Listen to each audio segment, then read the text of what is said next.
Hello friend. তো আজকের ভিডিওতে আমরা কোষে থেকে 1.4 করব দ্বিঘাত সমীকরণের। এর আগের ভিডিওগুলোতে আগের এক্সারসাইজগুলোতে আমরা 1.2 তে উৎপাদক বিশ্লেষণের মাধ্যমে কিভাবে সমাধান করতে হয় জেনেছি। নেক্সট 1.3 তে আমাদের ওই কিছু কথায় লেখা অঙ্ক ছিল বাস্তব সমস্যার সমাধান, যেগুলো আমরা উৎপাদক বিশ্লেষণের মাধ্যমে সমাধান করেছি। তো 1.4 এ আমাদের নতুন একটি ফর্মুলা আছে, সিধর আচার্যের সূত্র। তো সেটি প্রয়োগ করে আমরা দ্বিঘাত সমীকরণকে সমাধান করব। কিন্তু তার আগে যেটা আছে যে পূর্ণ বর্গাকারে প্রকাশ করে দ্বিঘাত সমীকরণকে সমাধান করার পদ্ধতি, যেটা আমরা দ্বিঘাত সমীকরণকে সমাধান করার 3টি পদ্ধতি বলেছিলাম প্রথম ভিডিওতে। তো তার মধ্যে দ্বিতীয় পদ্ধতি হচ্ছে এই পূর্ণ বর্গাকারে প্রকাশ করে সমাধান, বা এটা কেরমও বলা হয় দুটি বর্গের অন্তর রূপে প্রকাশ করে দ্বিঘাত সমীকরণের সমাধান। তো আমি হোয়াইট বোর্ডে যাই। আগেই কোষে দেখি 1.4 এর অঙ্কগুলো শুরু করছি না। তো প্রথমে একটু ডিসকাস করে নিই কী কী আমাদের জানতে হবে, তারপরে আমরা এক্সারসাইজে যাব। বেশ, তো আমাদের কী কী জানতে হবে? প্রথমে এই জিনিসটা আমাদের একটু জানতে হবে যে কিভাবে কোনো সমীকরণকে দুটি বর্গের অন্তররূপে প্রকাশ করে সমাধান করা যায়। তো দুটি বর্গের অন্তররূপে প্রকাশ করে আমি একটা দুটো সমাধান তোমাদের দেখিয়েছি। তো এখানে আমাদের আরও কিছু সমাধান করে আমরা দেখাবো।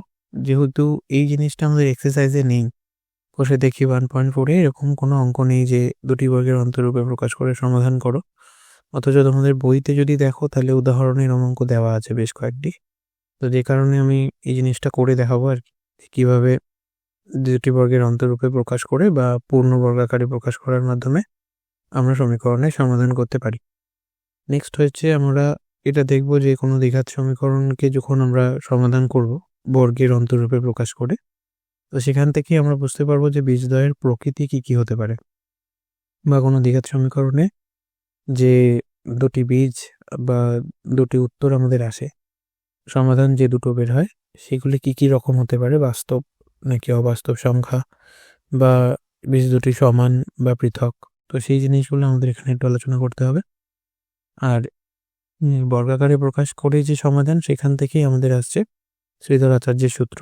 তাহলে শ্রীধর আচার্যের সূত্রটা আমাদের শিখতে হবে, এবং সেটি প্রয়োগ করে কি করে আমরা দ্বিঘাত সমীকরণকে সমাধান করব সেটা জানবো। তার পরবর্তী পার্টে আমরা শিখব যে দ্বিঘাত সমীকরণের শ্রীধর আচার্যের সূত্রে একটি অংশ আছে যাকে বলা হয় নিরূপক। তো এই নিরূপকের উপর নির্ভর করেই আমাদের দ্বিঘাত সমীকরণের বীজগুলোর প্রকৃতি জানতে হবে। তো কিভাবে নিরূপকের মান নির্ণয় করা হয় এবং তার সাহায্যে কী করে দ্বিঘাত সমীকরণের বীজদ্বয়ের প্রকৃতি আমরা জানতে পারি, তো সেইটা আমাদের জানতে হবে। আর কিছু বাস্তব সমস্যা রয়েছে এক্সারসাইজে, যেগুলো আমরা এবার উৎপাদক বিশ্লেষণও করতে পারো, অথবা শ্রীধর আচার্য যেহেতু শিখে যাবে তো শ্রীধর আচার্যের সাহায্যেও তোমাদের সমাধান করা যাবে। ঠিক আছে, তো যে কোনো একটা পদ্ধতিতে তোমরা সমাধান করতে পারো। এবার যেগুলো আমাদের একটু জানতে হবে সেটা হচ্ছে দুটি বর্গের অন্তররূপে প্রকাশ করে কি করে সমাধান করব। এক্সারসাইজে এরকম টাইপের অঙ্ক নেই, তবুও সিলেবাসে তোমাদের আছে, তো পরীক্ষায় আসতে পারে, তাই জন্য আমি কয়েকটা অঙ্ক এখানে করে দেখিয়েছি খালি। তো প্রথম অঙ্ক এটা রয়েছে, এখানে সমান সমান 0 আছে। ঠিক আছে, তো এখানে কি বলছে যে দুটি বর্গের অন্তররূপে প্রকাশ করে সমাধান করো। এবার দুটি বর্গের অন্তররূপ মানে সেটা আমাদের এই প্যাটার্নটা আনতে হবে যে এক্স স্কোয়ার মাইনাস এ স্কোয়ার সমান সমান 0। এই এক্স স্কোয়ারটা কি? এটা অ্যাকচুয়ালি এক্স জাতীয় সংখ্যার বা এক্স জাতীয় উৎপাদকের হোল স্কোয়ার। এটা এরকম হতে পারে যে এক্স প্লাস 2 এর হোল স্কোয়ার মাইনাস 7 স্কোয়ার, বা এক্স প্লাস 5 এর হোল স্কোয়ার মাইনাস 13 স্কোয়ার। এটা যে প্লাস হবে তাও না, মাইনাস হতে পারে এক্স মাইনাস 4 এর হোল স্কোয়ার মাইনাস 4 স্কোয়ার সমান সমান 0। তো এই যে প্যাটার্নটা তোমরা দেখছো, এটাকেই বলা হয় পূর্ণ বর্গাকার বা দুটি বর্গের অন্তররূপ। দেখো, দুটো স্কোয়ার তার অন্তররূপে আমরা প্রকাশ করেছি, বা পূর্ণ বর্গাকারে প্রকাশ করাও বলা হয়, পূর্ণ বর্গাকার রূপে প্রকাশ করে সমাধান। তো এই জিনিসটা আমাদের করতে হবে এই দ্বিঘাত সমীকরণটির জন্য। তো আমরা এই জায়গাটা মুছে ফেলি। আশা করি বুঝতে পেরেছো আকারটা কীরকমভাবে আমাদের আনতে হবে। তো এইখানে একটা টেকনিক আছে যেটা আমাদের ফলো করে এই প্যাটার্নটাকে আর কি আনতে হবে, তো সেটা আমরা এবার শিখব। বেশ, তো আমাদের টার্গেট হচ্ছে যে এই যে এক্স স্কোয়ারটা রয়েছে আর এক্স জাতীয় টার্মগুলো রয়েছে এগুলোকে একত্রিত করে হয় এ প্লাস বি হোল স্কোয়ার না হয় এ মাইনাস বি হোল স্কোয়ার তার ফর্মুলাতে নিয়ে যাওয়া। কীরকম হবে ব্যাপারটা? এরকম আমি যদি এই সমীকরণটাকে লিখি তাহলে বা দিলে এরকম লেখা যায় যে এক্স স্কোয়ার, এখানে দেখো -6x আছে, তাহলে এখান থেকে আমাকে আনতে হবে এ মাইনাস বি হোল স্কোয়ার। তাহলে এখানে এর জায়গায় রয়েছে এক্স, এই যে, তো মাঝখানে 2ab হয়, তোমরা জানো এ মাইনাস বি হোল স্কোয়ারের ফর্মুলা। তো এ স্কোয়ার এখানে এক্স স্কোয়ার থেকে পেলাম, 2ab বলতে এখানে 2 ইন্টু এর জায়গায় আছে এক্স। এইবার ভাবতে হবে বি এর জায়গায় কত হলে 6x হবে। তাহলে বি এর জায়গায় যদি আমরা 3 নিই তবে এটা 3 2 যা 6x হচ্ছে, ভালো কথা। এইবার হোল স্কোয়ারের ফর্মুলাতে আমার লাস্টে বি স্কোয়ার হয়, তাহলে লাস্টে আমাদের 3 স্কোয়ার আসবে। তো এই হয়ে গেল আমার প্রথম স্কোয়ারটি। মনে পড়ে আমরা এই প্যাটার্নে যেতে চাইছি, এ স্কোয়ার মাইনাস বি স্কোয়ার সমান সমান 0, এই প্যাটার্নে যেতে চাইছি। তাহলে এটা হয়ে গেল আমার প্রথম হোল স্কোয়ারটা, মানে এ স্কোয়ারটা। এবার এর জায়গায় এখানে অনেক বড় একটা সংখ্যা রয়েছে, বড় একটা উৎপাদক রয়েছে, সেটা ভেবে কাজ নেই, কাজ হচ্ছে আমাদের এই প্যাটার্নে আনা। তো এটা হলো a square minus 2ab plus B square. এবার এখান থেকে আমরা কী কী পেয়েছি? এক্স স্কোয়ার পেয়ে গেছি, 6x পেয়ে গেছি, জোর করে 9 এনেছি। তাহলে এবার জোর করে তো 9 আনা যাবে না, তো ছিল কত? -720 ছিল। এখানে যেহেতু +9 এনেছি, আমাকে -9 করে, যেহেতু আগের লাইনে -720 ছিল, তো 720কেই আমরা রাখবো। 9 আর এই 9টা যেন কেটে যায়, কেটে গিয়ে যেন আমাদের আগের লাইনটা ফেরত আসে। তো সেরকমের জন্য আমাকে -9 এক্সট্রা করতে হবে, বোঝা গেল? তাহলে এই 3 স্কোয়ার 9 আর 9 কেটে গেল, 720 যেরকম ছিল রয়ে গেল, এক্স স্কোয়ার আর -6x যেরকম ছিল আছে, ভালো কথা। এবার এখান থেকেই প্রথম 3টে টার্ম হয়ে যায় এক্স মাইনাস 3 এর হোল স্কোয়ার, আর লাস্টে পড়ে থাকে -729 সমান সমান 0। এবার 729 কার স্কোয়ার? 729কে যদি আমরা উৎপাদকে ভাঙি তাহলে 2 দিয়ে করলে 3 দুগুণে 6, 12, 4, 3, আবার 3 দিয়ে কাটলে 1, 3 দিয়ে কেটছি না,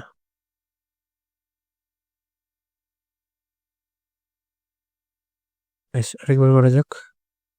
3 দিয়ে কাটছি, 3 দুগুণে 6, 12, 3 4 12, 3 3 9, আবার 3 দিয়ে কাটছি, 3 8 24, 1, 3 দিয়ে কাটলে 27, 27 মানে সেটা 3 দিয়ে কাটলে 9, আবার 3 দিয়ে কাটলে 3। তো এটা হচ্ছে 3 3 3, তার মানে 3 × 3 × 3 27 স্কোয়ার 729, ঠিক? তাহলে এটাকে আমরা কি লিখতে পারবো? এক্স মাইনাস 3 এর হোল স্কোয়ার মাইনাস 27 তার হোল স্কোয়ার সমান সমান 0। তো এই যে প্যাটার্নটা দেখো, এটা স্কোয়ার মাইনাস বি স্কোয়ার সমান সমান 0, এই প্যাটার্নে এলো। এটি হচ্ছে দুটি বর্গের অন্তররূপে প্রকাশ করা। যদি বলে যে এই দ্বিঘাত সমীকরণটিকে দুটি বর্গের অন্তররূপে প্রকাশ করো, তাহলে এইটাই হচ্ছে উত্তর। আর যদি বলে করে সমাধান করো, তাহলে পরে কি হবে? তাহলে পরে এখানে আমরা লিখবো যে এক্স মাইনাস 3 এর হোল স্কোয়ার সমান সমান এই 27 স্কোয়ার ডান পক্ষে আসলে পজিটিভ হয়ে যাবে, বা এর পরের লাইনে আমরা এটা লিখতে পারি যে এক্স মাইনাস 3 সমান সমান প্লাস মাইনাস √27 এর স্কোয়ার। এবার প্লাস মাইনাস কেন হলো? কারণ যেহেতু আমরা উভয় পক্ষ থেকে বর্গমূল করছি, তাই জন্য প্লাস মাইনাস সাইন আমাদের নিতে হয়। তো এর কারণ এভাবে তুমি যদি ভাবো যে এ স্কোয়ার মাইনাস 4 সমান সমান 0 আছে, তাহলে এ স্কোয়ার সমান সমান 4 হলো, ভালো কথা। তাহলে এ হচ্ছে প্লাস মাইনাস √4। এবার প্লাস মাইনাস √4 কেন? কারণ এ স্কোয়ার তো 4 বলা হচ্ছে তোমার, তো এখান থেকে কী কী উত্তর আসতে পারে? +-2 আসতে পারে এ এর মান। এবার এ এর মান যদি +2 হয়, তাকে স্কোয়ার করলেও তুমি 4 পাবে, -2 হলে তাকে স্কোয়ার করলেও 4 পাবে, যেহেতু দ্বিঘাত তাই জন্য দুটো উত্তর হয়। আরেকভাবেও ভাবা যায় যে এ স্কোয়ার মাইনাস 4 তাকে আমি এ স্কোয়ার মাইনাস 2 স্কোয়ার লিখলে দুটো উৎপাদক a+2 আর a-2 হয়। এখান থেকে একবার a+2 0, তার মানে এর একটি মান -2, আর একবার a-2 0, তাহলে এর একটি মান +2। এবার যেভাবে তোমরা বুঝতে চাও বুঝতে পারো, ব্যাপারটা হচ্ছে দ্বিঘাতকে ভাঙলে দুটো মান উত্তর হবে, ঠিক? তো সেখানে আমরা যে কোনো একটি মানকে অ্যাভয়েড করতে পারি না।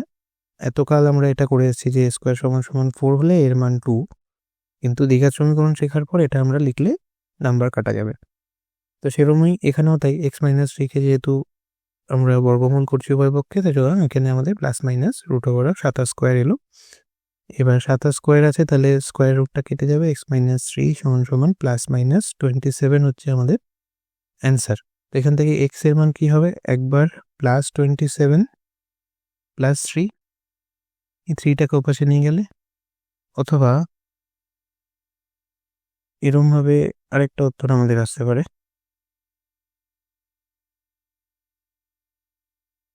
যে এক্স এর মান মাইনাস 27 প্লাস থ্রি, তাহলে 27 প্লাস থ্রি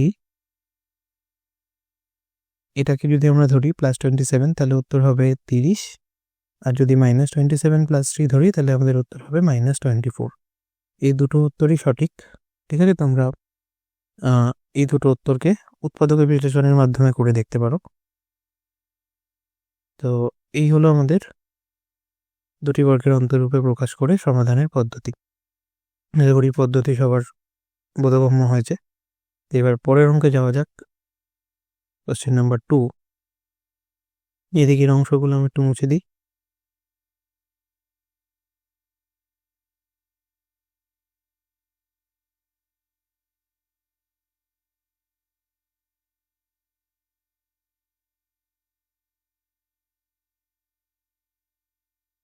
বেশ, পরের কোশ্চেনটি হচ্ছে 16x square minus 26x plus 3 সমান সমান 0। একইভাবে দুটি বর্গের অন্তরূপে প্রকাশের মাধ্যমে সমাধান করো। তো দুটি বর্গের অন্তরূপের মানে আমাদের আবার ওই একই রুল। প্রথমে আমরা চেষ্টা করব কি এই জিনিসটাকে হোল স্কোয়ারে আনা। তো এখানে 16 আছে, আগেবার 1 ছিল, তো এখানে 16 আছে, তো কি করব, এটাকে 4x লিখবো, তাহলে 4x এর হোল স্কোয়ার লেখা সম্ভব। মাঝখানে 26x আছে, তার মানে এই সাইনটা দেখবো এটা কি পজিটিভ না নেগেটিভ। যদি মাইনাস হয় তাহলে মাইনাস 2ab হবে, তাহলে 2a এর জায়গায় হলো আমার 4x। এবার বলো b এর জায়গায় ঠিক কত হলে 26 হবে, গুণফলটা 26 হবে। তাহলে এখানে আমরা কত পাচ্ছি, 4 2 যা 8 হয়ে গেছে, আমাদের আনতে হবে কত, 26। তাহলে যোগ বন্ধ করে এখানে 26/8 লিখে দাও। তাহলে দেখো যে 8 আর 8 কেটে যাবে, মাইনাস 26x পড়ে থাকবে। এবার 26/8 এইটা তো সরল ফর্ম নয়, 26/8কে আর একটু কাটা যায়, কাটলে এটা হয় 13/4। এবার এই জিনিসটা ভাবার আমার দরকার নেই, আমাকে 26 আনতে হবে। তাহলে এখানে গুণ করে হচ্ছে 4 দুগুণে 8, তাহলে আমি 26/8 করে দেবো যাতে 8 8 কেটে যায়। এবার কেটে যাওয়ার পর 26/8 কে একটু সরল করে নিয়ে আমরা মনে মনে ভাবতে পারি, আচ্ছা 26/8 মানে 13/4। ঠিক আছে, তাহলে এই যে 26/8 সেটাকে এবার তুমি 13/4ও লিখতে পারো, না হয় 26/8ও থাক, কোনো অসুবিধা নেই। তারপরে এখানে আসবে আমাদের বি স্কোয়ার, তাহলে বি স্কোয়ারের জায়গায় আমরা 13/4 লিখছি, যেহেতু এটাকে কাটলে আলটিমেটলি 13/4ই হবে, তার হোল স্কোয়ার। ঠিক আছে, তাহলে এই হয়ে গেল আমাদের পুরো ফর্মুলাটা, a square minus 2ab plus B square. এবার অতিরিক্ত সংখ্যা হিসেবে আমাদের কাছে 3 আছে, আর এখানে আমরা নিয়েছি 13/4 হোল স্কোয়ার। তো এই জিনিসটা এবার আমাদের বিয়োগ করতে হবে, 13/4 হোল স্কোয়ার সমান সমান 0। পরিষ্কার? তাহলে যা ছিল দেখো, এখানে 4x এর হোল স্কোয়ার করলে 16x স্কোয়ার পাবো, মাইনাস 2ab, এই যে 8 আর 8 কাটা, 26x পড়ে রইল। 26/8 মানে 13/4, তো সেটাকে বি স্কোয়ারের জায়গায় 13/4 করে লিখেছি বোঝার সুবিধার জন্য, প্লাস এখানে 3 লিখেছি, আর মাইনাস 13/4 হোল স্কোয়ার করেছি, কারণ এটা আমাকে এক্সট্রা এখানে নিতে হয়েছে, এটা কোশ্চেনে ছিল না। তো যেটা এক্সট্রা নেব সেটাকে বিয়োগও করতে হবে। ঠিক আছে, তো এরপরের কাজ খুব সোজা। এইখানে এটাকে এরকম লেখা যায়, দেখো 4x মাইনাস, যেহেতু a minus B whole square, 13/4 whole square, তাহলে এটা a মাইনাস বি হোল স্কোয়ারের ফর্মুলা। আর পড়ে রয়েছে কি, পড়ে রয়েছে 13/4 হোল স্কোয়ার প্লাস 3, তাহলে এটাকে একটু লসাগু করা যাক। তাহলে এটা 3 মাইনাস 13 স্কোয়ার করলে হবে 169, ডিভাইডেড বাই 4 স্কোয়ার 16 সমান সমান 0, বা এখান থেকে আমরা পাবো 4x মাইনাস 13/4 তার হোল স্কোয়ার। এটা একটু লসাগু করলে এটা হবে 3 16 48 মাইনাস 169 ডিভাইডেড বাই 16 সমান সমান 0, বা 4x মাইনাস 13/4 তার হোল স্কোয়ার।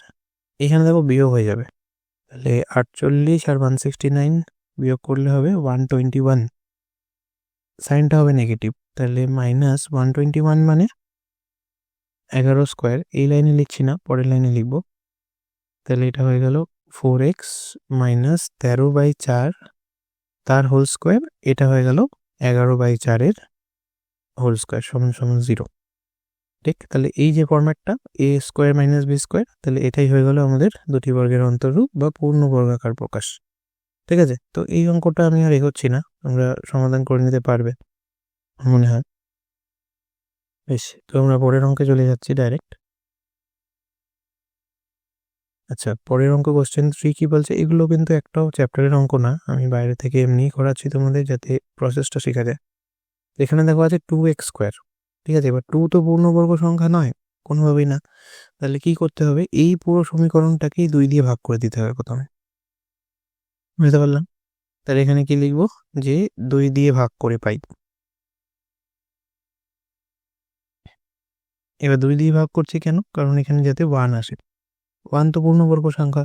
ঠিক আছে, বা এরকমও লিখতে পারতে যে 2 দিয়ে গুণ করে পাই, তাহলে 2 দিয়ে গুণ করলে এটা 4x স্কোয়ার হয়ে যেত, তবেও হতো। ঠিক আছে, তাহলে ভাগ অথবা গুণ, তাহলে এমন একটা সংখ্যা দিয়ে গুণ করবো যাতে এটা পূর্ণবর্গ হয়ে যায়, ব্যাস এইটুকু কাজ। তাহলে এখানে আমরা ভাগ করছি, তোমরা গুণও করতে পারো। তাহলে ভাগ করলে হবে এটা কি, এক্স স্কোয়ার হয়ে যাবে, প্রথমে 2 দিয়ে কেটে যাবে, তারপর 6কে 2 দিয়ে ভাগ করলে সেটা হয়ে যাবে 3x, আর লাস্টে পড়ে থাকবে 1/2। ঠিক, তাহলে এই যে 1/2, এটা ভগ্নাংশ দেখে ভয় পাওয়ার কারণ নেই, কারণ আমাদের আলটিমেটলি ওই a মাইনাস বি হোল স্কোয়ারে যেতে হবে।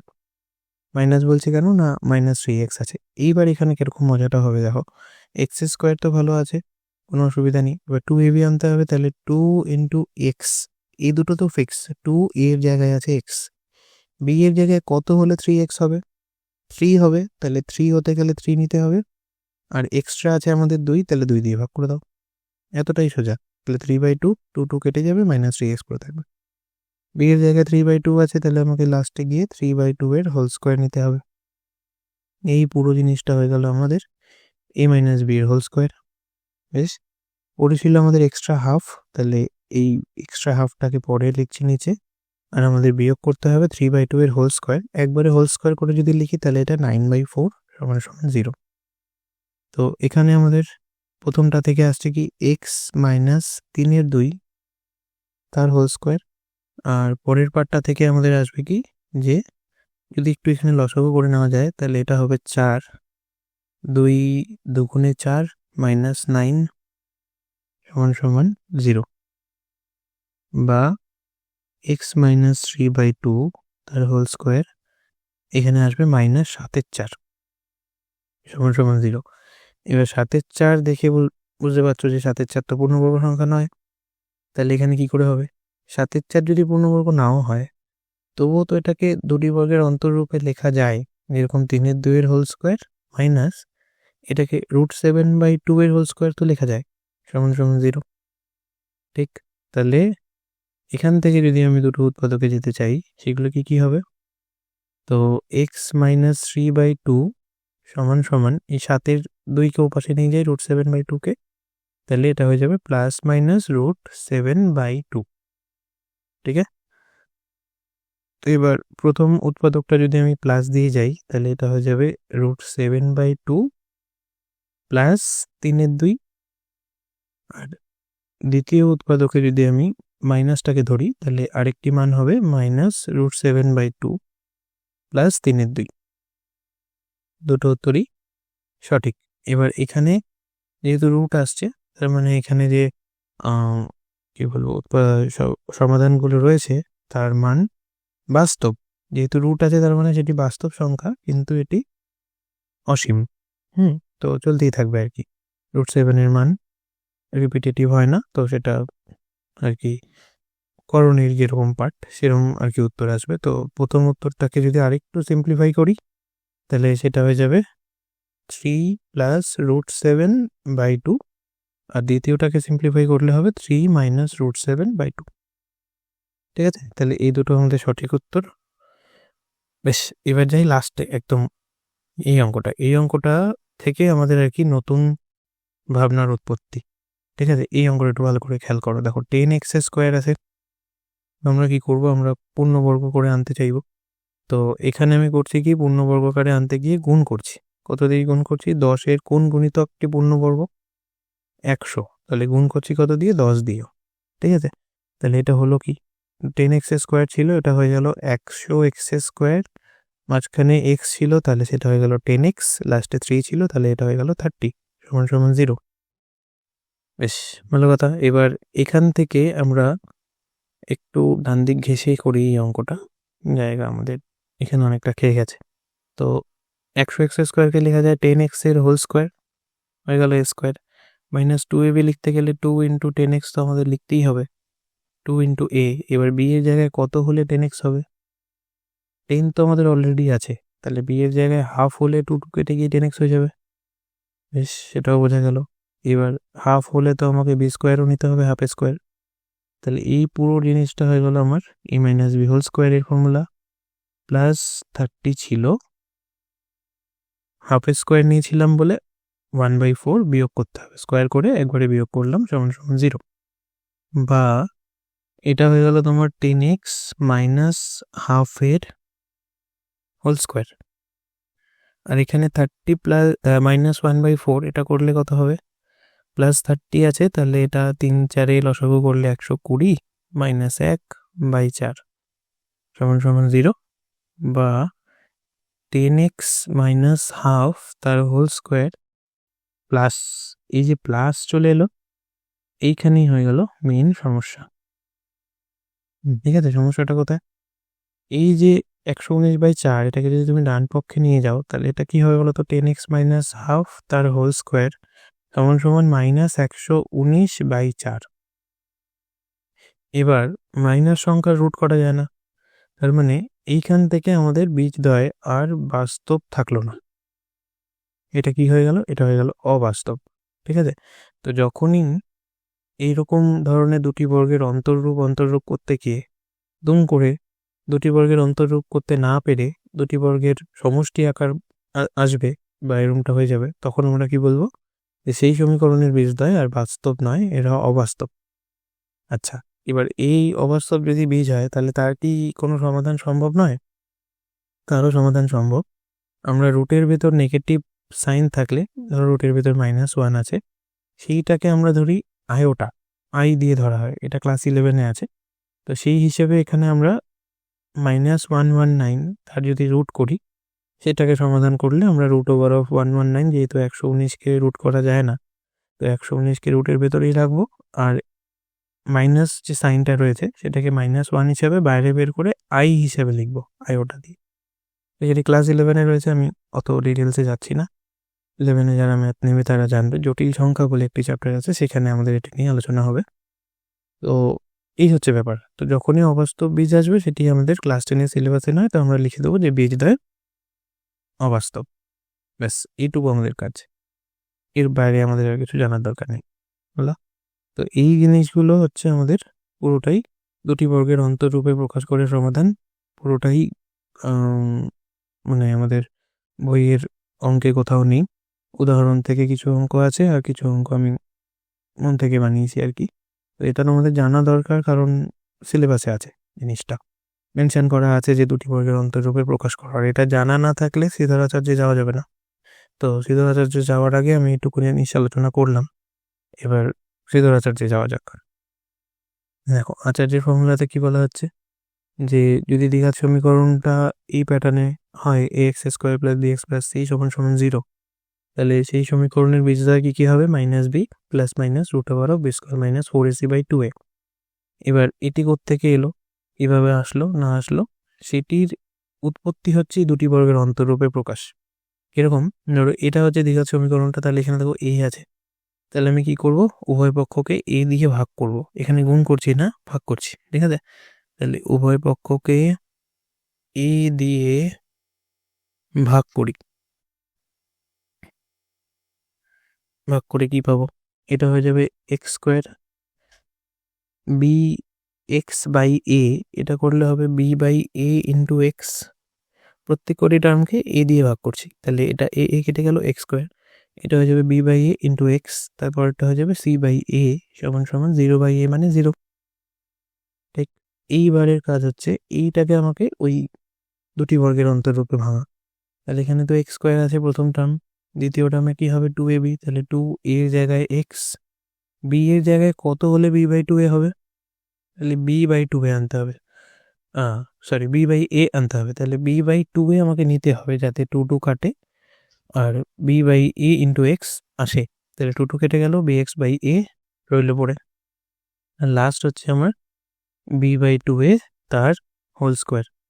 তো এই হলো আমার a + b হোল স্কোয়ারের ফর্মুলা। এবার অতিরিক্ত টার্ম আছে আমার কাছে c/a, এটি আমি জোর করে এনেছি, তাহলে বিয়োগ করতে হবে b²/4a²। এটাকে আমি স্কোয়ার করে লিখলাম একবারে, b²/4a²। তো এটা হচ্ছে আমার অতিরিক্ত যে টার্মটি সমান 0। এবার আমাকে দুটি বর্গের অন্তররূপে মোটামুটি প্যাটার্ন দেখে নিয়েছি। এবার এটা থেকে কি লেখা যায়, এক্স প্লাস b/2a তার হোল স্কোয়ার লেখা যায় এটাকে। আর এখান থেকে একটু সাজিয়ে নিচ্ছি আমি, মাইনাস জাতীয় টার্মটাকে আগে নিচ্ছি, তাহলে মাইনাস নিলে এটা হয়ে যাবে b²/4a²। আর এই c/a এর আগে প্লাস সাইন ছিল, তো তাহলে এটা ব্র্যাকেটের ভেতরে গেলে হয়ে যাবে -c/a। ঠিক, তো মাইনাস কমন নিলাম, এটা পজিটিভ হয়ে গেল, এটা নেগেটিভ হয়ে গেল, সমান 0। তো এখান থেকে আর কি করা যায়, এটাকে এক্স প্লাস b/2 এর হোল স্কোয়ার হিসেবে রাখি, আর এটাকে একটু লসাগু করে নিই, করলে এটা 4a² হবে লসাগু, উপরে আসবে b² - 4ac। এ কাটলে একটা 4a পড়ে থাকে, সেটা c এর সাথে গুণ হলে 4ac সমান 0। তো আরেকটু এগোলে এটা এরকম হবে যে এক্স প্লাস b/2a তার হোল স্কোয়ার সমান এই বিয়োগের পরের পার্টটাকে ওপাশে নিয়ে গেলে b² - 4ac/4a²। সুতরাং এখান থেকে এটা লেখা যায় যে এক্স প্লাস b/a সেটা প্লাস মাইনাস রুটের ভিতর b² - 4ac/4a² হবে।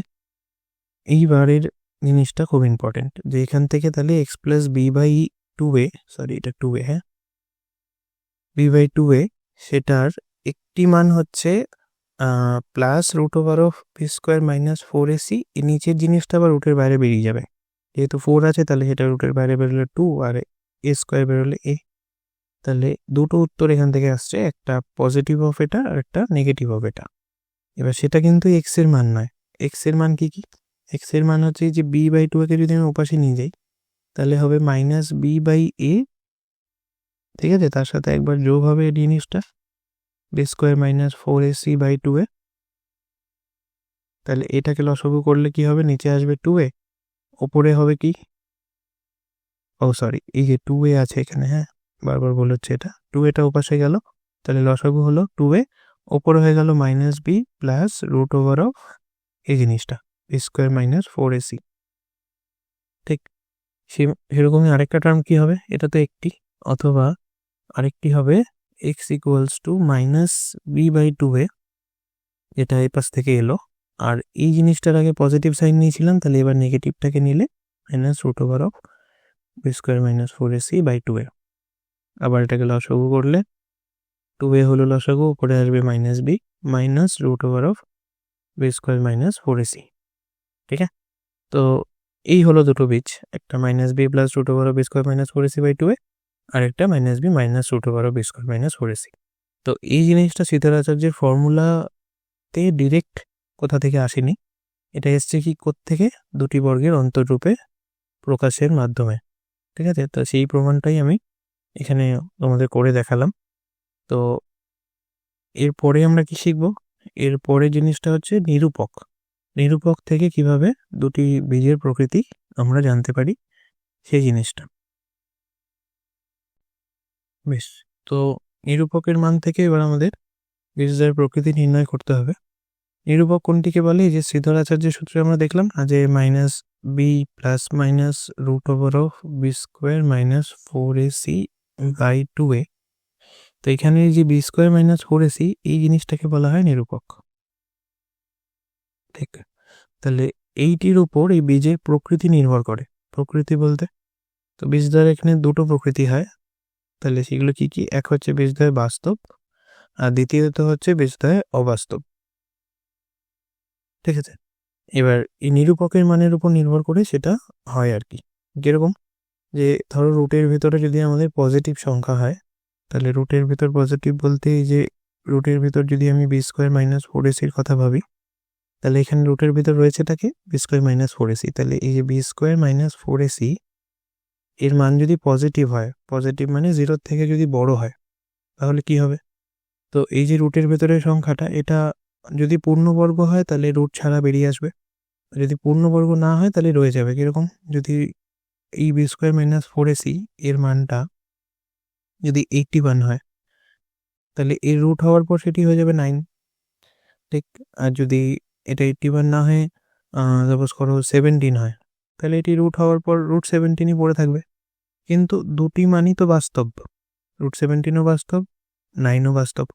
তো সেক্ষেত্রে এটা বলা হবে যে যদি B square minus four AC, তাহলে প্রথম কন্ডিশন কি, যে নিরূপকের যে মানটি, এই মানটি যদি আমার পজিটিভ হয় মানে জিরোর থেকে বড় হয়, সেক্ষেত্রে আমার বীজদ্বয় হবে বাস্তব।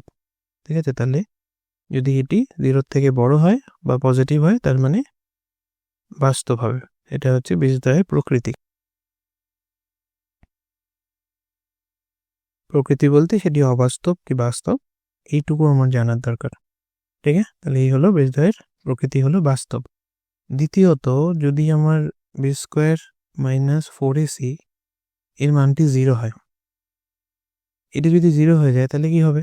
এখানে দেখো এই জিনিসটার উপরই নির্ভর করছে কিন্তু প্লাস মাইনাস সাইনের গুরুত্ব। ঠিক আছে, এই জিনিসটা যদি না থাকে তাহলে দুটি বীজই সমান হয়ে যাবে মাইনাস বি বাই টু এ, এটা থাকলোই না। ঠিক আছে, তাহলে বীজদ্বয় তো বাস্তব হলোই, আর তার সাথে সাথে বীজদ্বয় সমান হলো। এখানে কিন্তু বীজদ্বয় সমান ছিল না, তাহলে এখানে বীজদ্বয় বাস্তব এবং পৃথক, ভিন্ন ভিন্ন বীজ পাবে তুমি, ভিন্ন ভিন্ন অ্যান্সার। আর এখানে কি হবে? বীজদ্বয় বাস্তব তো হবেই, minus B by two A, negative number হবে সেটা, বি আর এর উপর নির্ভর করছে। আর যদি বি এ দুজনে পজিটিভ হয় তাহলে নেগেটিভ, কেউ একজন নেগেটিভ হলে সেটি পজিটিভ, দুজনে নেগেটিভ হলে আবার নেগেটিভ। তো যাই হোক, পজিটিভ নেগেটিভটা ফ্যাক্টর না, আলটিমেটলি বাস্তব হবে এবং সমান হবে, দুটোই minus B by two a হবে। আর 3 নম্বর কন্ডিশন হচ্ছে যদি B square minus four ac নিরূপকের মানটি ঋণাত্মক হয়, জিরোর থেকে ছোট হয়, তো সেক্ষেত্রে কি হবে? সেক্ষেত্রে আমার বীজদ্বয় হয়ে যাবে অবাস্তব, কারণ এটিকে সমাধান করা সম্ভব নয়। ঠিক আছে, অবাস্তব তো হবে, এবং যেহেতু এটা নেগেটিভ, তাহলে এটি অবাস্তবের সাথে সাথে পৃথকও হবে। তাহলে বীজদ্বয় সমান হওয়ার শর্ত কি? এটা খুব কমন একটা কোয়েশ্চেন, যে দ্বিঘাত সমীকরণে বীজদ্বয় সমান হলে প্রমাণ করো এটা ইকুয়ালস টু এটা, বা এটা সমান সমান এটা। তো এখানে সমান হওয়ার শর্ত কি? যে বি স্কোয়ার মাইনাস ফোর এসিটা যদি 0 হয় বা নিরূপকের মান যদি 0 হয়, তাহলে বীজদ্বয় সমান এবং বাস্তব। যদি সেটি গ্রেটার দেন 0 হয় তাহলেও বাস্তব কিন্তু পৃথক বীজ, আর যদি লেস দেন 0 হয় তাহলে সেটি অবাস্তবে চলে যাবে, আর বীজদ্বয় যেটা হবে সেটা পৃথক। কী কী বীজ হবে সেটা আমাদের সিলেবাসে আপাতত নেই। তো এই গেল কোষে দেখি 1.4 এর পুরো কনসেপ্ট। এটুকু জানা থাকলে আমরা কোষে দেখি 1.4 করে ফেলতে পারবো পুরোটা। ঠিক আছে, তো এবার এক্সারসাইজে যাওয়া যাক।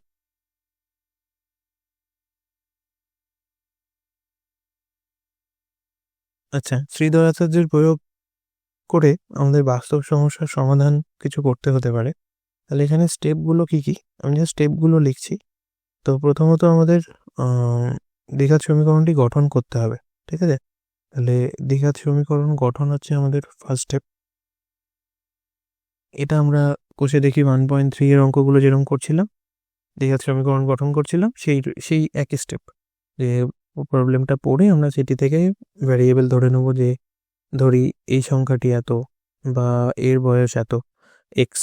ঠিক আছে, তো সেখান থেকে এরকম ধরে আমরা দ্বিঘাত সমীকরণ গঠন করব। এবার দ্বিঘাত সমীকরণ গঠন মানে তার আকার হচ্ছে এটা, x square plus B x plus C সমান সমান 0। তো এই আকারে আনবো। সেকেন্ড কাজ হচ্ছে কি না, আমরা এখান থেকে দ্বিঘাত সমীকরণের সমাধানের জন্য শ্রীধর আচার্যের সূত্রকে প্রয়োগ করব। ঠিক আছে, তো শ্রীধর আচার্যের সূত্রের প্রয়োগ।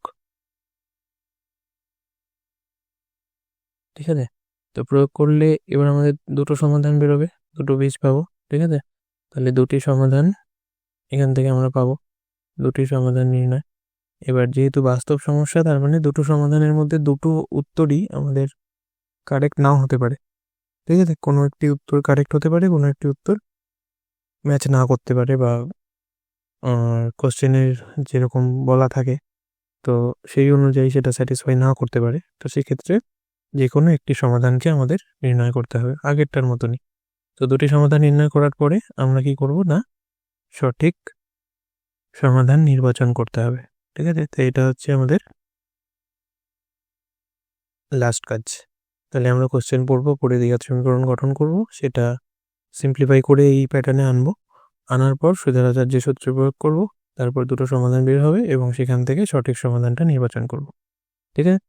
এই হচ্ছে আমাদের কাজ। এবার এক্সারসাইজে যাওয়া যাক। অনেক থিওরিটিক্যাল কনসেপ্ট আলোচনা হয়ে গেল এখানে। বেশ, প্রথম কোশ্চেন বলা হচ্ছে কি যে 4x square plus 2x minus 1 into 2x plus 1 equals to 4x into 2x minus 1। এই সমীকরণটি সমাধানে সিদ্ধারাচার্যের সূত্র প্রয়োগ করা সম্ভব কিনা বুঝে লিখি।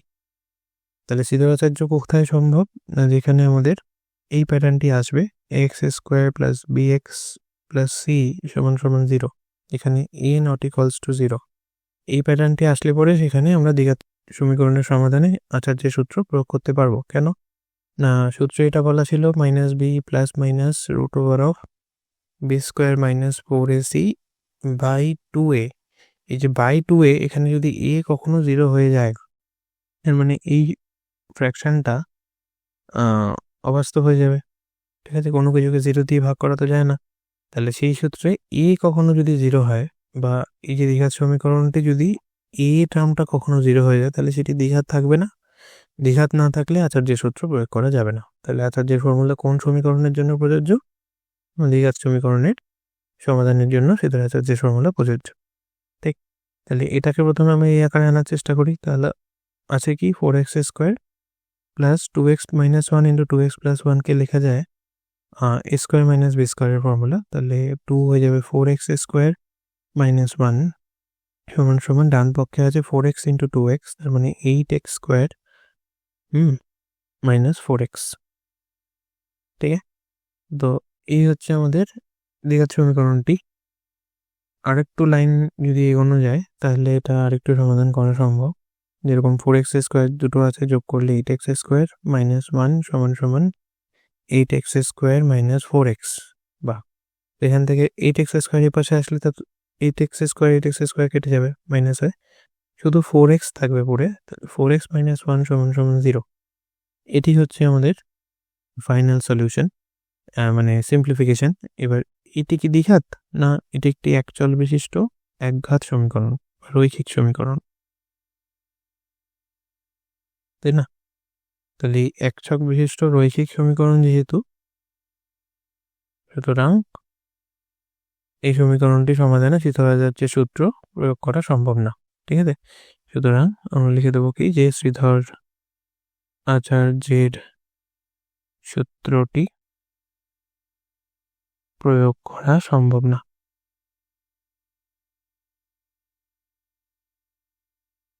নিয়ে বিষম সোজা একের অঙ্ক। নেক্সট 2-এ যাওয়া যাক। 2-এ কি বলা হচ্ছে যে শ্রীধরাচার্যের সূত্রে সাহায্যে আমরা কোন ধরনের সমীকরণকে সমাধান করতে পারি। শ্রীধরাচার্যের সূত্রের সাহায্যে আমরা কোন কোন ধরনের সমীকরণকে সমাধান করতে পারি। তো এটার উত্তর হবে এটাই যে শ্রীধরাচার্যের সূত্রের সাহায্যে আমরা একচল বিশিষ্ট দ্বিঘাত সমীকরণকে সমাধান করতে পারি।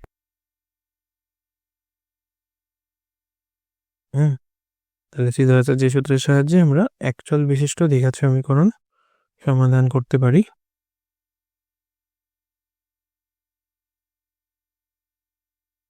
যা নিম্নরূপ।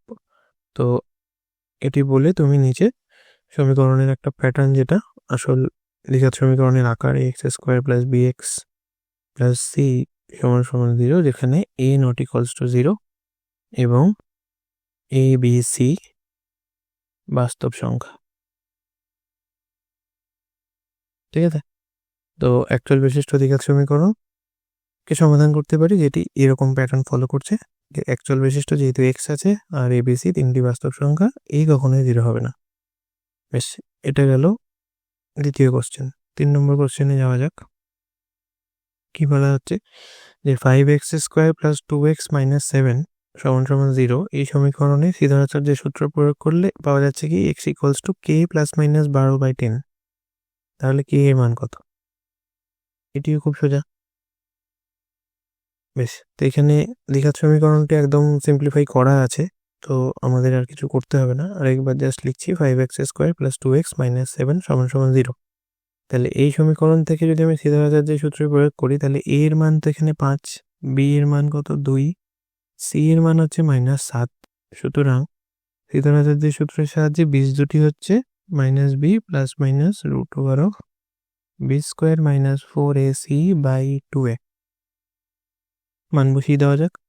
তাহলে -b মানে -2 প্লাস মাইনাস √ওভার b² মাইনাস 4ac মানে b² করলে 2² 4 মাইনাস 4 ইন্টু a হচ্ছে 5, b হচ্ছে c হচ্ছে -7 ডিভাইডেড বাই 2a করলে 5 দুগুণে 10। তাহলে উত্তর হচ্ছে -2 প্লাস মাইনাস, এখানে দেখো মাইনাস মাইনাস প্লাস হয়ে যাবে, তাহলে রুটের ভেতরে 4 আর 4 5 20 প্লাস 20 ইন্টু 7 করলে 140 আর 4 144 ডিভাইডেড বাই 10। এবার প্রশ্ন অনুযায়ী কি বলা হচ্ছে যে এর প্রয়োগ করে কি পাওয়া যাচ্ছে না x এর দুটো মান এটা k প্লাস মাইনাস 12/10, আর আমাদের সমাধানে কি আসছে উত্তরে -2 প্লাস মাইনাস √144/10। এবার রুটের ভিতরে 144কে সমাধান করে দেখবে 12 পাওয়া যায়। সুতরাং এটাকে তুলনা করে কি পাওয়া যায়? তুলনা করে পাই k সমান সমান k এর মান হচ্ছে -2। ঠিক আছে, এটি হচ্ছে উত্তর। তাহলে এই দ্বিঘাত সমীকরণে সিদ্ধারাচার্য যে সূত্রে যদি এটা উত্তর পাওয়া যায় সেখান থেকে k এর মান হচ্ছে -2। বেশ, পরের অঙ্কে যাওয়া যাক। 2 এখানে কি বলা হচ্ছে দেখো, নিচের দ্বিঘাত সমীকরণগুলির বাস্তব বীজ থাকলে সিদ্ধারাচার্যের সূত্রের প্রয়োগ করে সমাধান করো। ঠিক আছে, তো জিজ্ঞেস করছে বাস্তব বীজ থাকলে তা সমাধান করো, যদি না থাকে সমাধান করার দরকার নেই। তো এখানে আমি সবকটা অঙ্ক করিনি, একবারে ডাইরেক্ট 7 অঙ্কটাতে চলে গেছি। প্রথমেরগুলো কিভাবে করতে হবে তোমরা জানবে। তো 7 8 9 এই 3টে অঙ্ক আমি করে দিয়েছি। এই 3টে করে দিতে যদি তোমরা ভালো করে শিখে যাও তাহলে 1 থেকে 7 অবধি 6 অবধি সবকটা আমার মনে হয় পেরে যাবে। তো কাজ কি হবে, বাস্তব বীজ থাকলে মানে আমাকে প্রথমে ওই নিরূপকের যে মানটা b² মাইনাস 4ac এই জিনিসটা টেস্ট করতে হবে। তো এর মান যদি গ্রেটার দেন 0 হয় তার মানে এর বীজদ্বয় বাস্তব। ঠিক, তো এরকম বাস্তব বীজ যদি থাকে তবে আমরা সমাধান করবো, নয়তো করবো না। কার সাহায্যে করবো? আচার্যের সূত্রের সাহায্যে। তো প্রথমত সমীকরণ দেওয়া থাকলে এখান থেকে আমরা কি করব, এই সমীকরণটাকে এটাকে আর তো কোনো সিম্পলিফাই করতে হবে না। তো এখান থেকে a পেয়ে যাব 10, b এর মান হচ্ছে -1, c এর মান হচ্ছে 3। ঠিক আছে, সুতরাং নিরূপকের মান, নিরূপক b² মাইনাস 4ac সমান সমান b² করলে -1 এর হোল স্কোয়ার -4 ইন্টু a হচ্ছে 10, c হচ্ছে 3। তাহলে 1² 1 মাইনাস 4 10 40 ইন্টু 3 120।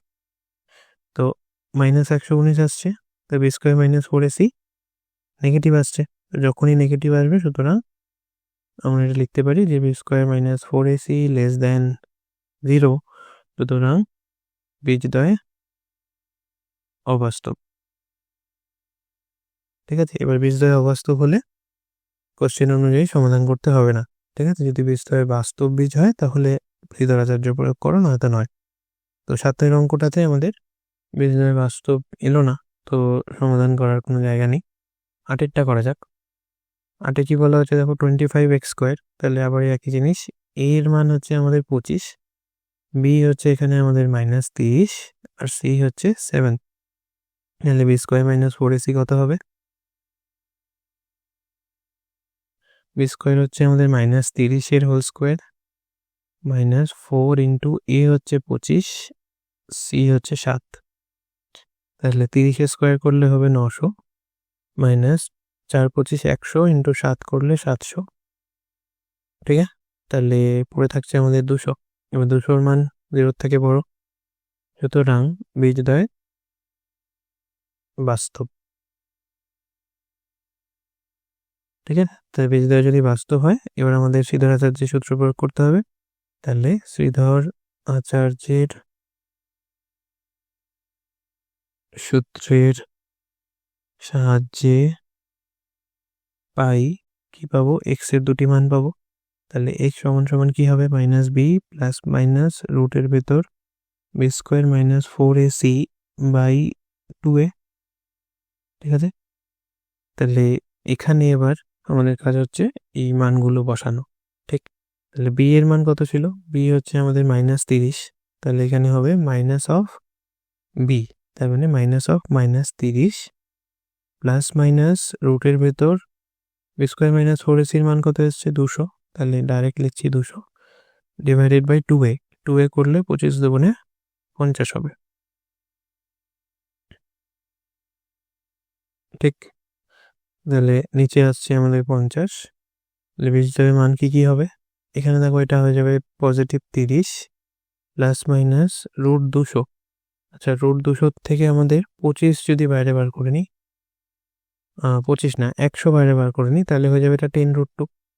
ঠিক আছে, আর নিচে আছে আমাদের 50, হয়ে গেল 100, যেহেতু 100 × 2 লেখা যায়, 100 বাইরে বেরিয়ে গেল, রুটের 10 হয়ে আর √2 পড়ে থাকলো।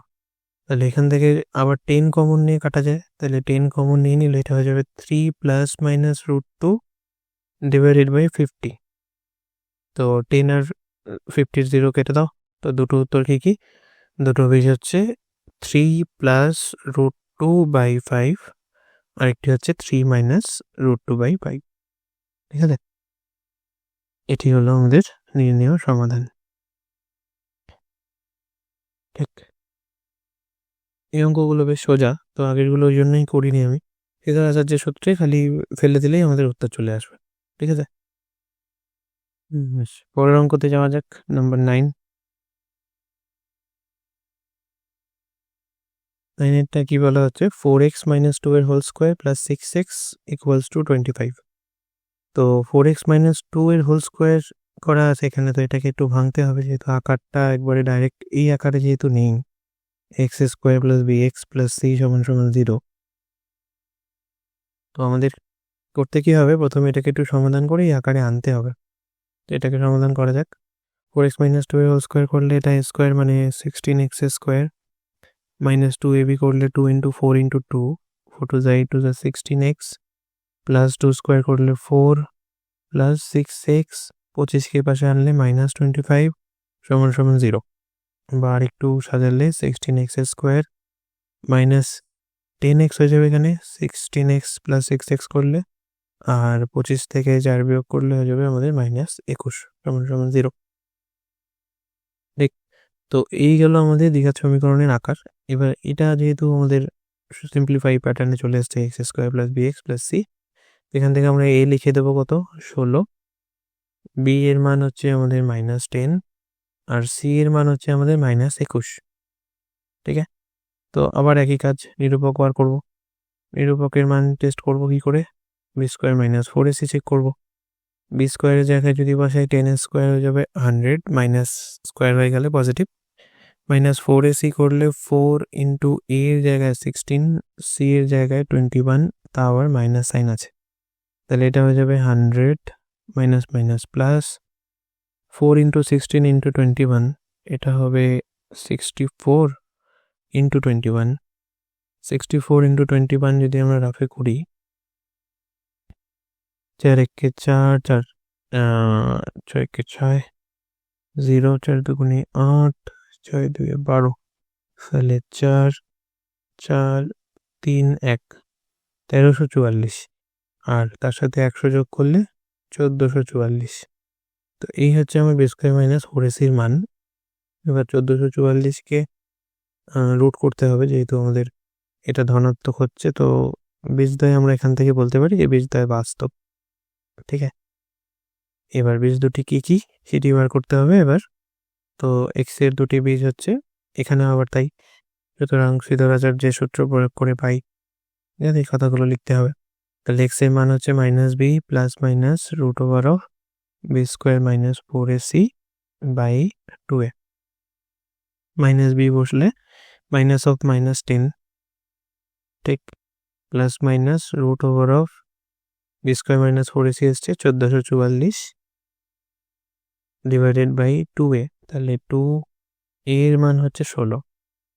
এবার 1444কে রুট করতে হবে আবার, তো এটাই রাফে মাঝখানটাতেই আমি করি, এগুলো মুছে দিই।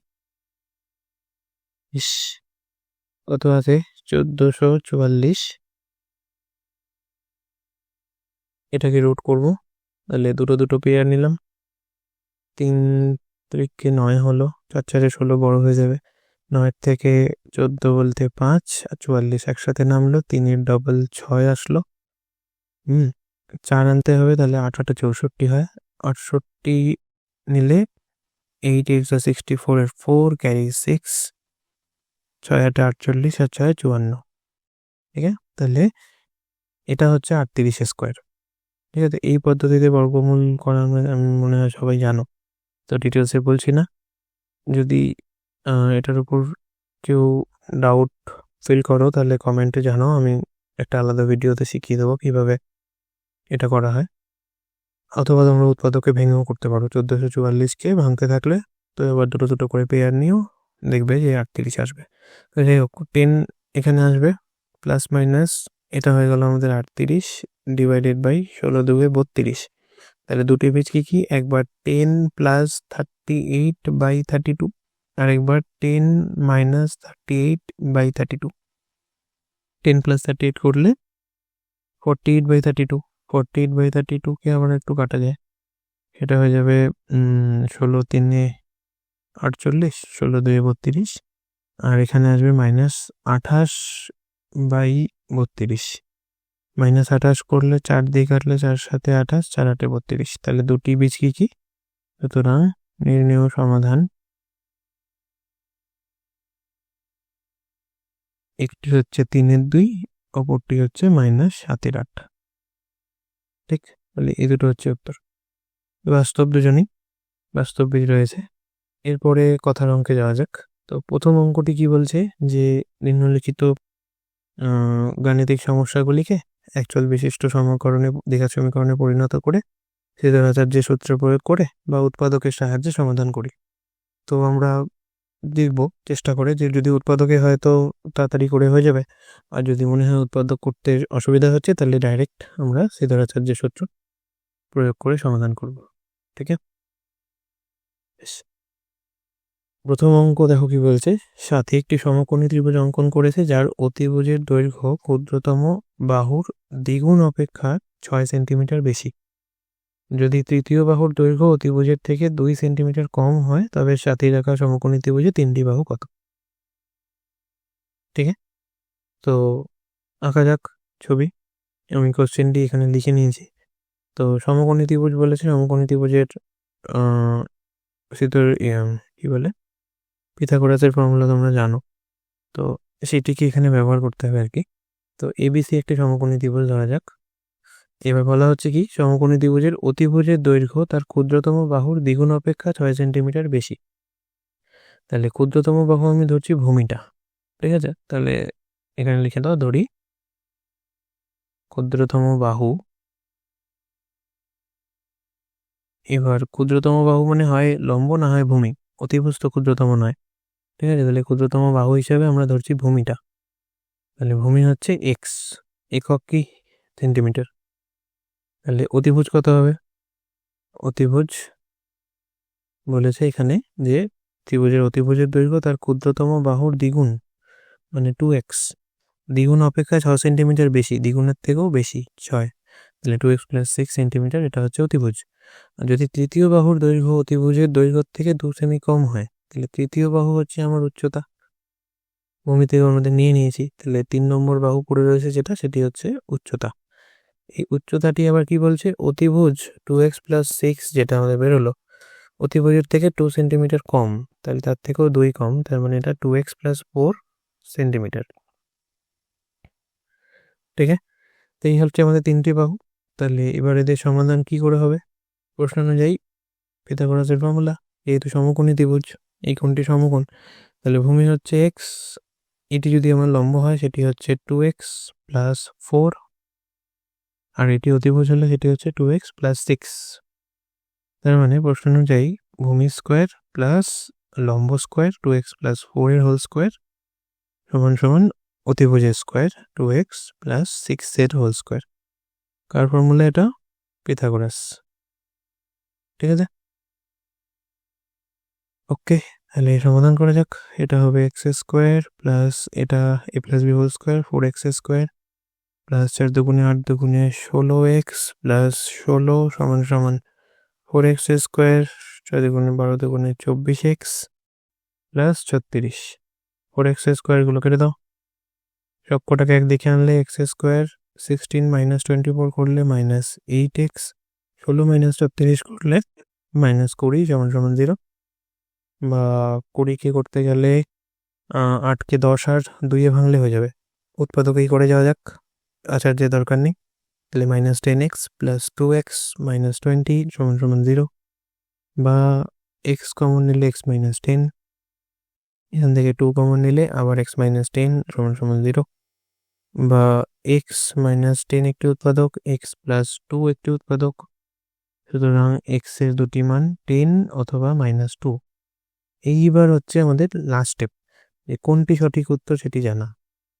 ত্রিভুজের বাহু কখনো নেগেটিভ হয় না, ঠিক আছে, সুতরাং এখানে লিখে দেবে যেহেতু ভূমি ধনাত্মক সংখ্যা অতএব ভূমি হচ্ছে x ধরেছিলাম না, তাহলে ভূমি হচ্ছে 10 সেমি। উচ্চতা কত ছিল? 2x প্লাস 4, এই যে উচ্চতা 2x প্লাস 4, তাহলে উচ্চতা হচ্ছে 2x করলে 2 ইন্টু 10 প্লাস 4, ঠিক আছে, তাহলে 10 2 20 24 সেমি। আর পরে রইল অতিভুজ, তাহলে অতিভুজ আসছে 2x প্লাস 6, তাহলে 26 সেমি। ঠিক আছে, তো এই হচ্ছে সমকোণী ত্রিভুজের তিনটি বাহুর দৈর্ঘ্য 10, 24 আর 26। এটি জানতে চেয়েছিল যে ত্রিভুজটি তিনটি বাহুর দৈর্ঘ্য হিসেব করে লিখি। বেশ, এবার পরের অঙ্কে যাওয়া যাক। তো নাম্বার 2 এর অঙ্কটায় বলা আছে, দেখো 2 অঙ্ক বিশিষ্ট একটি সংখ্যা, ধনাত্মক সংখ্যা, ঠিক, তো সংখ্যা ব্যবহার এককের ঘরের অঙ্ক দিয়ে গুণ করলে গুণফল হচ্ছে 189, এবং দশকের ঘরের অঙ্ক এককের ঘরের অঙ্কের দ্বিগুণ, তবে এককের ঘরের অঙ্কটি নির্ণয় করো। ঠিক আছে, তো যেটি নির্ণয় করতে বলবে বেশিরভাগ ক্ষেত্রে সেটাকেই আমরা এক্স ধরে নেবো আর কি। ঠিক আছে, তো যাওয়া যাক সলিউশনে। ওই অঙ্কটা এখানে লিখে নিয়েছি যে একটি 2 অঙ্ক বিশিষ্ট ধনাত্মক সংখ্যা উহার এককের ঘরের অঙ্ক দিয়ে গুণ করলে, আচ্ছা 2 অঙ্কের সংখ্যা যেহেতু, তাহলে দুটো অঙ্ক থাকবে একক আর দশক, আমাদের জানাই জিনিস। তাহলে এককের ঘরের অঙ্কটাকে আমরা ধরছি কি এক্স, তাহলে ধরি এককের অঙ্ক এক্স।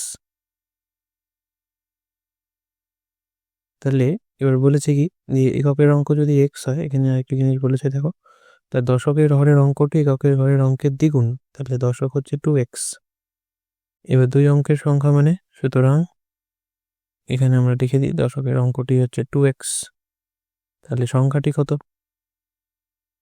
সংখ্যাটি হচ্ছে দশকের ঘরের যে অঙ্কটি তার সাথে 10 গুণ হবে, এবং এককের ঘরের যে অঙ্কটি তার সাথে 1 গুণ হয়। আমরা জানি যেরকম 52 যদি সংখ্যাটি হয় 52, তাহলে এককের ঘরের অঙ্ক হচ্ছে 2, দশকের হচ্ছে 5। 52 পাচ্ছি কিভাবে? 5-এর সাথে 10 গুণ হয় আর 2-এর সাথে 1 গুণ হয়, তারপর সেটি যোগ হয়, 50 আর 2 52। ঠিক সেরকমই এখানেও তাই, দশকে যদি 2x হয় তাহলে 2x ইন্টু 10 প্লাস এক্স, তাহলে সংখ্যাটি হচ্ছে 20x প্লাস এক্স, তার মানে 21x, এটি হচ্ছে সংখ্যাটা। এবার প্রশ্ন অনুযায়ী কি বলা হয় যে গুণফল 189, মানে 2 অঙ্কের সংখ্যাটিকে উহার এককের ঘরের অঙ্ক দিয়ে গুণ করলে, তাহলে সংখ্যাটি তো 21x, এই সংখ্যাটিকে উহার এককের ঘরের অঙ্ক দিয়ে, এককের ঘরে কত আছে x, তাহলে x দিয়ে যদি আমি গুণ করি গুণফল হচ্ছে 189। ঠিক আছে, তাহলে এখান থেকে আমরা কি পাবো? 21x স্কোয়ার সমান সমান 189। 21 দিয়ে 189 তো কাটে, 21 ইন্টু 9 করলে 189 হয়, সুতরাং x স্কোয়ার যদি 9 হয় তাহলে এক্স এর দুটো মান হচ্ছে কি কি, প্লাস মাইনাস √9 বা প্লাস মাইনাস 3। ঠিক, এবার -3 তো হবে না, এককের ঘরের অঙ্ক ঋণাত্মক হয় না, তাহলে x সমান সমান 3, সুতরাং এককের ঘরের অঙ্কটি হচ্ছে 3। এবার এককের অঙ্ক 3 হলে দশক কত হবে, এগুলো জানতে চাইনি যদিও। দশকের অঙ্ক হবে তাহলে দ্বিগুণ 6, সুতরাং সংখ্যাটি কত হবে, সংখ্যাটি হবে 63। এবার চেক করা যাক কোশ্চেনটা, যে 63কে যদি আমি এককের ঘরের অঙ্ক 3 দিয়ে গুণ করি, 63 × 3 করলে হয় 189, মিলছে, তার মানে আমাদের উত্তর ঠিক এসছে। বুঝে গেল? তো যখনই উত্তর আসবে যদি সম্ভব হয় একবার করে টেস্ট করে নেবে যে এটা আমাদের স্টেটমেন্টের সাথে মিলছে কিনা। ঠিক আছে, তো এই গেল প্রথম কোশ্চেন। আচ্ছা, দ্বিতীয় কোশ্চেন কি বলছে, যে সালমার গতিবেগ, আচ্ছা বইতে যাই, তো সালমার গতিবেগ অনিকের গতিবেগের থেকে 1 মিনিট পার সেকেন্ড বেশি। ঠিক আছে, তাহলে সালমার বেগ বেশি। এবার 180 মিটার দৌড়াতে গিয়ে সালমা অনিকের থেকে 2 সেকেন্ড আগে পৌঁছাবে। স্বভাবতই যার বেগ বেশি সে আগে পৌঁছাবে। তো কত সময় আগে পৌঁছাবে, 2 সেকেন্ড। তাহলে অনিকের গতিবেগ প্রতি সেকেন্ডে কত সেটা হিসেব করতে বলছে। ঠিক আছে, তাহলে জানতে চাইছে কার, অনিকের গতিবেগ, তাহলে আমি ধরে নেবো তাই, যে ধরি অনিকের বেগ x মিটার প্রতি সেকেন্ড। ঠিক আছে, তাহলে কোশ্চেনে বলা ছিল সালমার গতিবেগ অনিকের গতিবেগের থেকে 1 মিটার পার সেকেন্ড বেশি। তাহলে সালমার কত হবে, সালমার বেগ হবে এর থেকে 1 মিটার বেশি, তাহলে x + 1 মিটার পার সেকেন্ড। ঠিক আছে, এইবারে আমাদের ফর্মুলা জানতে হবে, যে স্পিডের ফর্মুলা কি হয়, ডিস্টেন্স বাই টাইম। তো আমাদের এখানে বার কি করতে হবে, দেখো বলছে 180 মিটার দৌড়াচ্ছি, তার মানে ডিস্টেন্সটা হচ্ছে 180 মিটার। 180 মিটার দৌড়াতে গিয়ে সালমা অনিকের থেকে 2 সেকেন্ড আগে পৌঁছায়। ঠিক আছে, তার মানে আমাদের টাইম বার করতে হবে। টাইমের ফর্মুলা কি, D by speed, distance by speed. তাহলে প্রশ্ন অনুযায়ী অনিকের কত সময় লাগবে, 180 মিটার দৌড়াচ্ছে, তাহলে ডিস্টেন্স বাই ওর স্পিড কত অনিকের, এক্স। সালমার কত সময় লাগবে, এই হচ্ছে দূরত্ব 180, সালমার বেগ কত, x + 1। এই দুজনের মধ্যে কার বেশি সময় লাগবে, অনিকের, যেহেতু অনিকের বেগ কম তাহলে বেশি সময় লাগবে। কতক্ষণ বেশি সময় লাগবে, 2 সেকেন্ড। দেখো তাই বলা হচ্ছে যে দৌড়াতে গিয়ে সালমা অনিকের চেয়ে, মানে সালমার যা বেগ সেই বেগে গেলে সে অনিকের থেকে 2 সেকেন্ড আগে পৌঁছায়, তার মানে সালমার 2 সেকেন্ড বেশি সময় লাগে, একইভাবে বলা যায়। তো এবার এটাকে সমাধান করা যাবে। 180 যদি আমি কমন নিই, এখান থেকে লসাগুতে হয়ে যাবে x + 1 - x divided by x × x + 1 = 2, বা এখান থেকে x কেটে যায়, তাহলে 180 পড়ে থাকবে। এই নিচের পার্টটাকে ওপাশে নিয়ে গেলে 2x × x + 1, সব কটাকে এক পাশে আনলে এদিকে হয়ে যাবে 2x² প্লাস 2x × 1 করলে 2x, 180 এপাশ থেকে ওপাশে গেল, -180 = 0। ঠিক আছে, তো এবার এখান থেকে দেখো 2ও কমন যায়, যাওয়ার ফলে থাকে x² + x - 90 = 0। সুতরাং x² + x - 90 = 0। এটা হচ্ছে আমার দ্বিঘাত সমীকরণটি। এবার এখানে 90কে তো 9 আর 10 ভাঙা যায়, উৎপাদকেই তাহলে হয়ে যাবে এটি, উৎপাদকেই সমাধান করা যাক, আচার্যের দরকার নেই। তাহলে এটা x² + 10x - 9x - 90 = 0, বা x কমন নিলে x + 10 -9 কমন নিলে x + 10। আচ্ছা, এই পরের অঙ্কগুলো থেকে আমরা সমাধান করব না, আমরা জাস্ট সমীকরণটি গঠন করব, সমাধান তোমরা নিজেরা করবে। আগের চ্যাপ্টারটি সমাধান করেছো, তার আগেরটাতে শিখেছো, মনে হয় এবার পেরে যাবে। সমাধানগুলো অত কঠিন নয়। সুতরাং x এর দুটি মান আসছে 9 আর -10। ঠিক আছে, এবার -10 তো কারোর বেগ হতে পারে না, ঠিক না? তো অনিকের বেগ কত হবে, তাহলে 9 মিটার প্রতি সেকেন্ড।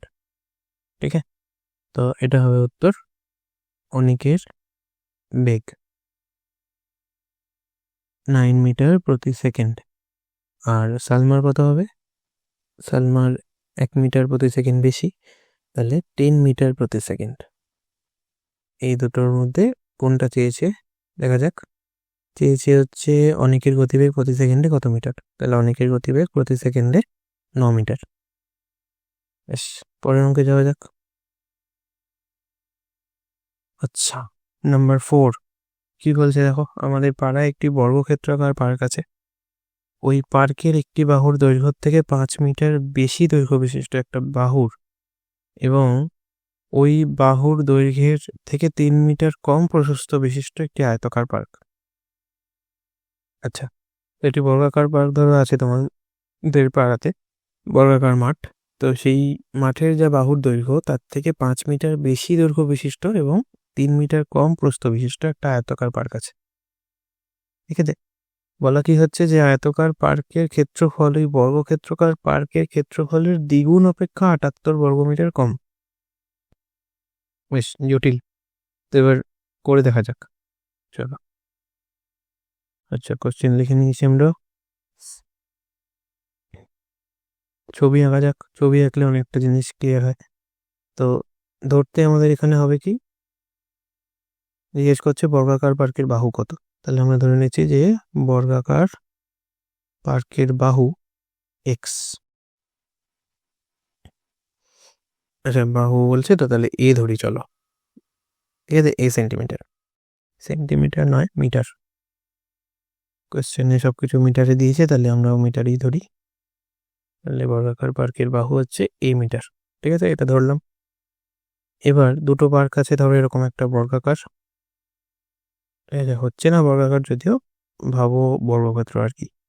আরেকটা আছে আয়তাকার, আয়তক্ষেত্রটার দৈর্ঘ্যটা একটু বেশি, প্রস্থটা আবার বর্গক্ষেত্রের থেকে একটু কম, এরকম ব্যাপারটা। ঠিক আছে, আমরা ধরছি কি বর্গক্ষেত্রের বাহু হচ্ছে এ মিটার। বেশ, তাহলে ওই পার্কের একটি বাহুর দৈর্ঘ্য থেকে 5 মিটার বেশি দৈর্ঘ্য সম্পন্ন, তাহলে এটার দৈর্ঘ্য কত হবে, a+5 আয়তক্ষেত্রেরটার। ঠিক আছে, আর কি বলছে, এবং 3 মিটার কম প্রস্থ সম্পন্ন। আমি কোশ্চেনটা একটু ঘুরিয়ে লিখেছি এখানে, তো মানেটা একই। ঠিক আছে, ওই পার্কের একটি বাহুর দৈর্ঘ্যের থেকে 5 মিটার বেশি দৈর্ঘ্য বিশিষ্ট আর ওই পার্কের দৈর্ঘ্যের থেকে 3 মিটার কম প্রস্থ বিশিষ্ট, তাহলে 3 মিটার কম হচ্ছে প্রস্থে। ঠিক আছে, তাহলে এটা হচ্ছে আয়তক্ষেত্রের দৈর্ঘ্য a+5, a-3 হচ্ছে প্রস্থ। তাহলে আয়তাকার পার্কের ক্ষেত্রফল কি, ওই বর্গাকার পার্কের ক্ষেত্রফলের দ্বিগুণ অপেক্ষা 78 মিটার স্কোয়ার কম। বেশ, তাহলে প্রথমে প্রশ্নানুযায়ী আয়তাকার পার্কের ক্ষেত্রফল লিখি, সেটা কত, দৈর্ঘ্য গুণ প্রস্থ, তাহলে a+5 ইন্টু a-3 হলো। এইবার কি বলছে যে একটি আয়তাকার পার্কের ক্ষেত্রফল ওই বর্গাকার পার্কের ক্ষেত্রফল, তাহলে কত, a স্কোয়ার। তাহলে এই বর্গাকার পার্কের ক্ষেত্রফলের দ্বিগুণ, তাহলে 2a স্কোয়ার। দ্বিগুণের অপেক্ষা 78 মিটার স্কোয়ার কম, তাহলে দ্বিগুণ অপেক্ষা 78 মিটার স্কোয়ার কম, সেটা কার, আয়তাকার পার্কের ক্ষেত্রফল। দেখো কোশ্চেন মিলছে, আয়তাকার পার্কের ক্ষেত্রফল বর্গাকার পার্কের ক্ষেত্রফলের দ্বিগুণ অপেক্ষা 78 মিটার স্কোয়ার কম। ঠিক আছে, বেশ, সমাধান করা যাক। আচ্ছা, আমি জাস্ট সাজিয়ে দেবো, এটা সমাধান অবধি যাবো না।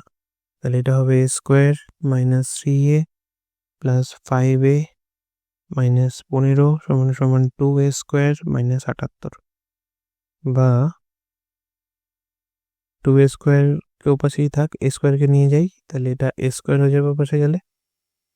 বেশ, 3a 5a করলে হবে প্লাস 2a, ওপাশে গেলে ওটা হয়ে যাবে মাইনাস 2a। 15কে ওপাশে নিয়ে গেলে মাইনাস 78 প্লাস 15 করলে মাইনাস 63 সমান সমান 0। ঠিক আছে, এ স্কোয়ার মাইনাস 2a মাইনাস 63 সমান সমান 0। তো এটাকে সমাধান তোমরা করবে, করার পরে দুটো উৎপাদক বেরোবে। সেই উৎপাদক দুটোর সমাধান করলে এর যে মান সেটা একটা হবে 9, 7 আর 9, তাই তো, তাহলে একটা হবে 9 আর একটা হবে -7। ঠিক আছে, এবার এখান থেকে -7 তো কারোর দৈর্ঘ্য হতে পারে না, সুতরাং বর্গক্ষেত্রটার পার্কের দৈর্ঘ্য হচ্ছে 9 মিটার। ঠিক আছে, বর্গাকার পার্কের সমাধান তোমাদের কাজ, আমি করলাম না। তাহলে বর্গাকার পার্কের কি চেয়েছে, বাহু। ঠিক আছে, তাহলে বাহুর দৈর্ঘ্য 9 মিটার। এই হলো উত্তর। ঠিক আছে, 4 নম্বর হলো 5-এ যাওয়া যাক। 5-এ বলা হচ্ছে যে আমাদের গ্রামে প্রলয়বাবু তার আয়তক্ষেত্রাকার জমিতে লাগানোর জন্য 350টি লঙ্কার চারা নিয়েছে। ভালো কথা, সারি ধরে লঙ্কা চারা লাগাচ্ছে। চারা গাছ লাগাতে গিয়ে দেখলো প্রতিটি সারিতে সারির সংখ্যার থেকে 24টা বেশি গাছ আছে। মানে সারির সংখ্যা যদি 50টা হয়, এক একটা সারিতে 74টা করে গাছ আছে। ঠিক আছে, তাহলে প্রতিটি সারিতে সারির সংখ্যার থেকে 24টি করে বেশি গাছ আছে। এবার লাগানোর পরেও আরো 10টি অতিরিক্ত গাছ থাকছে, তাহলে সারির সংখ্যা কত? এটা সহজ, করা যাক। আচ্ছা, প্রশ্ন অনুযায়ী তাহলে কি ধরবো? ধরে নিচ্ছি যে সারির সংখ্যা এক্স।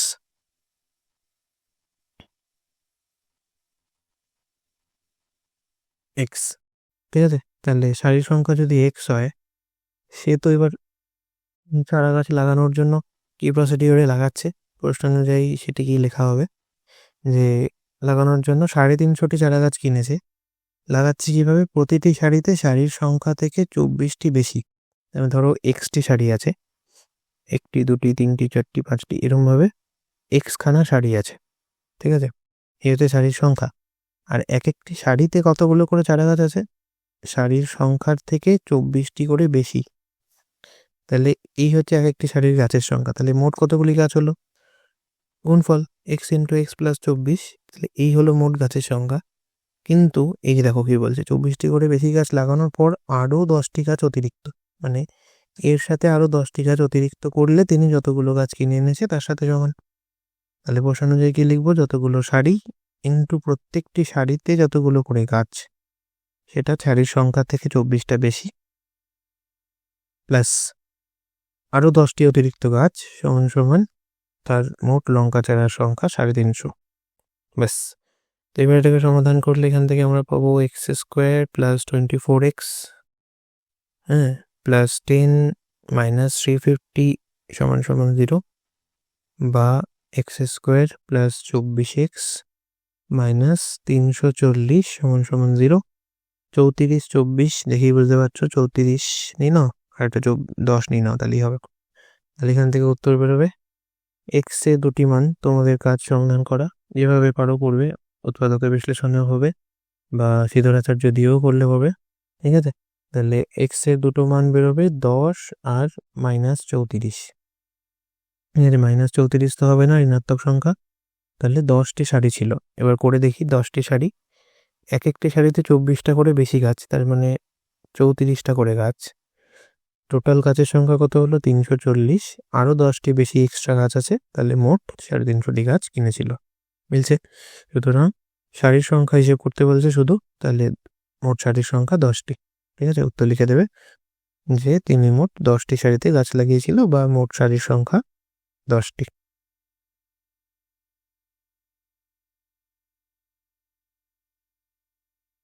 আছে, বেশ, পরের অঙ্কে যাওয়া যাক। জোসেফ, এই অঙ্কটি ইম্পর্টেন্ট অঙ্ক, নাম্বার 6। তো কি বলা হচ্ছে, এটি স্টার মেনে নাও, এটি পরীক্ষায় বেশ অনেকবারই আসে। জোসেফ ও কুন্তল একটি কারখানায় কাজ করে।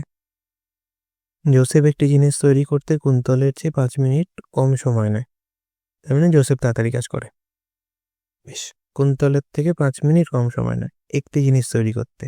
6 ঘন্টা ধরে তারা কাজ করে। 6 ঘন্টা ধরে কাজ করে জোসেফ কুন্তলের চেয়ে 6টি জিনিস বেশি তৈরি করে। যেহেতু জোসেফ কম সময় নেয়, সে বেশি তৈরি করবে।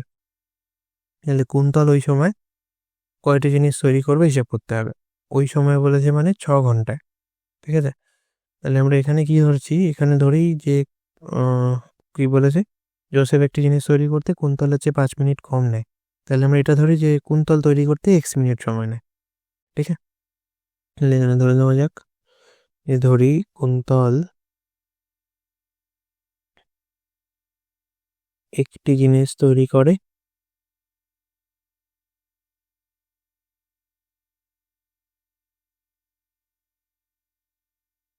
x মিনিটে। ঠিক আছে, তাহলে জোসেফ একটি জিনিস কত সময় তৈরি করে? 5 মিনিট কম, তাহলে x মাইনাস 5 মিনিটে। বেশ, এবার 6 ঘন্টা ধরে তারা কাজ করেছে। 6 ঘন্টা মানে কত মিনিট? 6 ইন্টু 60 মিনিটে 1 ঘন্টা, তার মানে টোটাল 360 মিনিটে তারা কাজ করে। ঠিক আছে, তাহলে 360 মিনিটে কী কাজ হয়েছে? 6 ঘন্টা কাজ করে কুন্তলের চেয়ে জোসেফ 6টি জিনিস বেশি তৈরি করে। আচ্ছা, তাহলে এক্স মিনিটে কুন্তল যদি একটা জিনিস বানায়, ঐকিক নিয়মে ভাবো যে এক্স মিনিটে কুন্তল বানায় একটি, তাহলে 1 মিনিটে কটি বানাবে? 1/x(t). 360 মিনিট যদি কাজ করে কটা তৈরি হবে? 360/x(t). একইভাবে জোসেফের ক্ষেত্রেও তাই, ও কি করে? x-5 মিনিটে বানায় একটি। ঠিক আছে, তাহলে 1 মিনিটে কতগুলি বানাবে? 1 মিনিটে বানাবে 1/x-5t। আর 360 মিনিটে বানাবে 360/x-5t। তো এতগুলো জিনিস তারা বানিয়ে ফেললো। এবার কে বেশি বানাবে? যে কম সময় নিচ্ছে সে বেশি বানাবে। তাহলে জোসেফ বেশি বানাবে। কটা বেশি বানাবে? জোসেফ কুন্তলের চেয়ে 6টি বেশি বানায়। তাহলে ফর্মুলাটা কি হবে প্রশ্ন অনুযায়ী? জোসেফ বানালো যেটা, সেটা 360/x-5, তার থেকে কুন্তল যেটা বানালো সেটা যদি বিয়োগ করি 360/x, তাহলে পরে উত্তর হবে 6। ঠিক আছে, তাহলে কুন্তল যা বানায় সেটা জোসেফের থেকে 6 কম, বা জোসেফ কুন্তলের থেকে 6টি বেশি বানায়। এটাকে সমাধান করলে উত্তর হয়ে যাবে 360 যদি কমন নাও, ওপরে হবে x-x+5 divided by x into x-5। লসাগু স্টেপ আমি ভেঙে বলছি না, আর 6 আর 360 কাটা যাবে, তাহলে 6 6 36 60 হয়ে যাবে। এটা ওপরে x x কেটে থাকবে শুধু 5, নিচের পার্টটা ডান দিকে গুণ হয়ে আসলে হবে x² - 5x।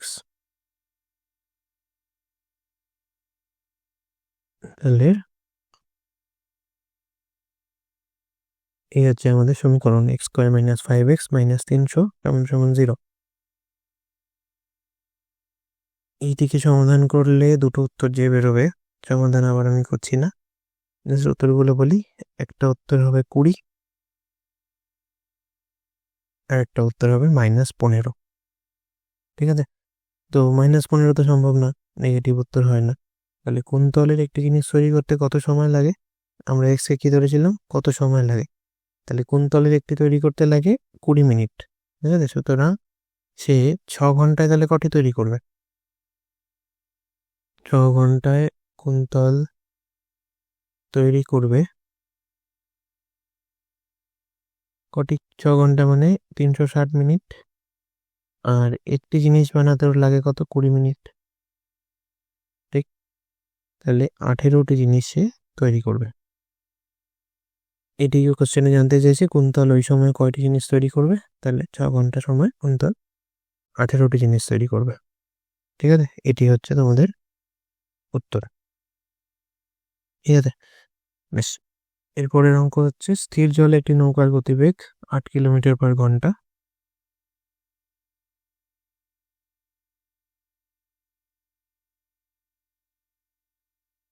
বেশ, বলছে স্থির জলে একটি নৌকার গতিবেগ 8 কিলোমিটার/ঘন্টায় এবং নৌকাটি 5 ঘন্টায় স্রোতের অনুকূলে 15 কিলোমিটার এবং প্রতিকূলে 22 কিলোমিটার গেল। তার মানে অনুকূলে সে 15 কিলোমিটার গেল এবং প্রতিকূলে 22 কিলোমিটার গেল, মোট সময় লাগলো 5 ঘন্টা। তাহলে স্রোতের বেগ কত ছিল? সহজ অঙ্ক, এরকম অঙ্ক আমরা 9এও করেছি। তো আমি আরেকবার তাও বলি, এই যদি আমার নদীটা হয়, তাহলে এখানে এদিকে ধরো নদীর বেগ আছে, দেখে, আর এই হচ্ছে আমার নৌকার পজিশন। এখান থেকে এইটুকু হচ্ছে আমার গতিপথ। তাহলে নৌকাটি স্রোতের অনুকূল মানে নৌকা যেদিকে স্রোতও সেদিকে, তাহলে সেখানে নৌকার যে তুল্য বেগ, বা এরকম বলা যায় যে কি বলা হয় এটাকে, আপেক্ষিক গতিবেগ। তো সেখানে নৌকার যা বেগ তার সাথে স্রোতের বেগটা যোগ হয়ে যাবে, যেহেতু স্রোত যেদিকে নৌকাও সেদিকে যাচ্ছে। তো সেই অনুযায়ী নৌকার বেগটি স্রোতের বেগের সঙ্গে যোগ হয়ে মোট বেগ হবে। আর যদি প্রতিকূলে যায় তাহলে নৌকার বেগটি স্রোতের বেগকে বেগকে আর কি ভেদ করে যাবে যেহেতু, তো নৌকার বেগটা মানে আপেক্ষিক বেগ যেটা সেটা কমে যাবে। তো অনুকূলে বেগ হলে এখানে নৌকাকে আমি বোট লিখছি, আর স্রোতের বেগকে আমি স্টিম যদি লিখি তাহলে অনুকূলে হবে B+S, যোগ হয়ে যাবে দুজনের বেগ। আর যদি প্রতিকূলে হয়, স্রোতের উল্টো দিকে যায়, তাহলে বোটের যে বেগ সেখান থেকে স্টিমের বেগটা বিয়োগ হয়। তো আমরা প্রশ্ন অনুযায়ী কি ধরছি যে স্রোতের বেগ কত ধরেছে জিজ্ঞেস করেছে। তাহলে স্রোতের বেগ আমরা ধরে নিচ্ছি যে x কিলোমিটার প্রতি ঘন্টা। ঠিক আছে, তাহলে প্রশ্ন অনুযায়ী কি হবে, বলছে যে স্থির জলে নৌকার বেগ হচ্ছে 8। ঠিক আছে, 5 ঘন্টায় স্রোতের অনুকূলে কত গেল, 15 কিলোমিটার। তাহলে আমরা টাইমের ফর্মুলা ইউজ করছি, টাইম হচ্ছে ডিস্টেন্স বাই স্পিড। ঠিক, তাহলে অনুকূলে যাচ্ছে কত কিলোমিটার, 15 কিলোমিটার। অনুকূলে বেগ কত, অনুকূলে বেগ মানে স্রোতের বেগ আর নৌকার বেগের যোগফল, তাহলে x+8 হলো। আচ্ছা, এর সাথে আরো কি যাচ্ছে, নৌকাটি প্রতিকূলে যাচ্ছে 22 কিলোমিটার। তাহলে এই যে 22 কিলোমিটার পথ সেটা সে প্রতিকূলে গেল, মানে এখানে নৌকার গতিবেগ এর থেকে স্রোতের বেগটা বিয়োগ হলো। তো এটা হচ্ছে তার ফাইনাল বেগ, সেই বেগ নিয়ে সে প্রতিকূলে 22 কিলোমিটার গেল। এই পুরো প্রতিপথটা যেতে তার সময় লাগছে কত, 5 ঘন্টা। এই হচ্ছে দ্বিঘাত সমীকরণের আকারটি। এটিকে তোমরা সমাধান করতে পারবে আমার মনে হয়, তো আমি আর ডিটেলসে করছি না। করার পরে এক্স এর যে মান, এখানে দুটো মান হবে, একটা হচ্ছে -3 আসবে, আরেকটি আসবে 8/5। ঠিক আছে, তো -3 যেরকম আছে থাক, 8/5কে লেখা যায় কি 1/3/5 কিলোমিটার প্রতি ঘন্টা। এক্স কি ধরেছি আমরা, স্রোতের বেগ, তাহলে স্রোতের বেগ কত ছিল, এটা হবে 1/3/5 কিলোমিটার প্রতি ঘন্টা। ঠিক আছে, তো এটার সমাধান তোমরা করতে পারবে, করে নিয়ে উত্তরটা একবার মেলাবে। পরের অঙ্কে যাচ্ছি আমরা, 8এর অঙ্ক। বলছে এটি খুব ইম্পর্টেন্ট, 8, 7 এগুলো সবই ইম্পর্টেন্ট, 9। তো 8এ বলছে সুপারফাস্ট ট্রেন আর একটা এক্সপ্রেস ট্রেন, দুটি ট্রেন রয়েছে। তো সুপারফাস্ট ট্রেন একটি এক্সপ্রেস ট্রেনের থেকে ঘন্টায় 15 কিলোমিটার বেশি বেগে যায়। তো সুপারফাস্ট যেহেতু আগে যায়, বেশি বেগে যায়, তার মানে তার স্পিড বেশি হয়, সময় কম লাগবে। তো একই সঙ্গে একটি স্টেশন থেকে দুজনে ছাড়লো, 180 কিলোমিটার দূরে অন্য একটি স্টেশনে পৌঁছাতে সুপারফাস্ট ট্রেনটি 1 ঘন্টা আগে পৌঁছালো। যেহেতু ওর বেগ বেশি, আগে পৌঁছাবে। তো সুপারফাস্ট ট্রেনটির গতিবেগ ঘন্টায় কত কিলোমিটার ছিল তা নির্ণয় করি। ঠিক আছে, সহজ। তো যাওয়া যাক কোশ্চেনে। বেশি আমি এখানে না সুপারফাস্টকে SF লিখেছি আর এক্সপ্রেসকে EX লিখেছি। সুপারফাস্ট ট্রেনের গতিবেগ বার করতে হবে, তাহলে এখানে কি বলা হয়েছে, আচ্ছা ধরছি কি এক্সপ্রেসটাকে ধরে নিই আমরা, কারণ এখানে বলছে সুপারফাস্ট ট্রেনটি এক্সপ্রেস ট্রেনের থেকে 15 কিলোমিটার বেশি বেগে যায়। ঠিক আছে, তাহলে আমরা ধরছি কি যে এক্সপ্রেস ট্রেনের গতিবেগ x কিলোমিটার পার ঘন্টা। ঠিক আছে, এটা হচ্ছে এক্সপ্রেস। তাহলে সুপারফাস্টের গতিবেগ কত হবে, সুপারফাস্ট ট্রেনের গতিবেগ হবে x+15, যেহেতু ফার্স্টে চলে ওটা। ঠিক আছে, এক্সপ্রেস ট্রেনের থেকে ঘন্টায় 15 কিলোমিটার বেশি বেগে যায়। একই সঙ্গে ছাড়লো, 180 কিলোমিটার দূরে এক জায়গায় পৌঁছাতে হবে।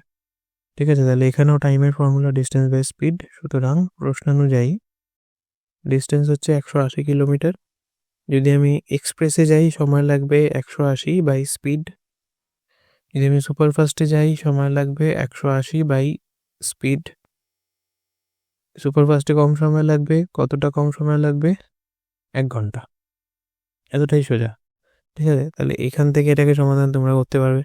করার পরে এক্স এর যে দুটো মান, একটা হবে -60 আর একটা হবে 45।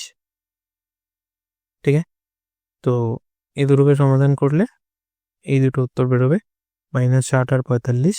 এখানে এক্সকে আমরা কি ধরেছি, এক্সপ্রেস ট্রেনের গতিবেগ, তাহলে এটা হচ্ছে কিলোমিটার পার ঘন্টা। এবার এটা তো নেগেটিভ হতে পারে না, সুতরাং 45 কিলোমিটার প্রতি ঘন্টা হচ্ছে উত্তর। ঠিক আছে, তো সমাধান তোমরা করে নিও। পরের অঙ্কে যাচ্ছি, নম্বর 9। বলছে রেহানা বাজারে গিয়ে দেখলো প্রতি কিগ্রা মাছের দাম যা ডালের দাম তার থেকে প্রতি কেজি 20 টাকা কম এবং চালের দাম প্রতি কেজি 40 টাকা কম। 240 টাকার মাছ নিল, 240 টাকার ডাল কিনলো। মোট যে পরিমাণ ডাল আর মাছ কিনলো তা 280 টাকার চাল কেনার পরিমাণের সাথে সমান। বেশ, তাহলে এখানে ওজনটা সমান। মাছ আর ডালের যা ওজন বেরোলো 240 টাকার, সেই ওজনটা 280 টাকার চালের সাথে সমান। তাহলে প্রতি কেজি মাছের দাম কত? বেশ, করা যাক। তো কোশ্চেন আমি আবার লিখে নিয়েছি এখানে, এই অনুযায়ী সাজাবো। বেশ, তাহলে ধরছি কি যে প্রতি কেজি মাছের দাম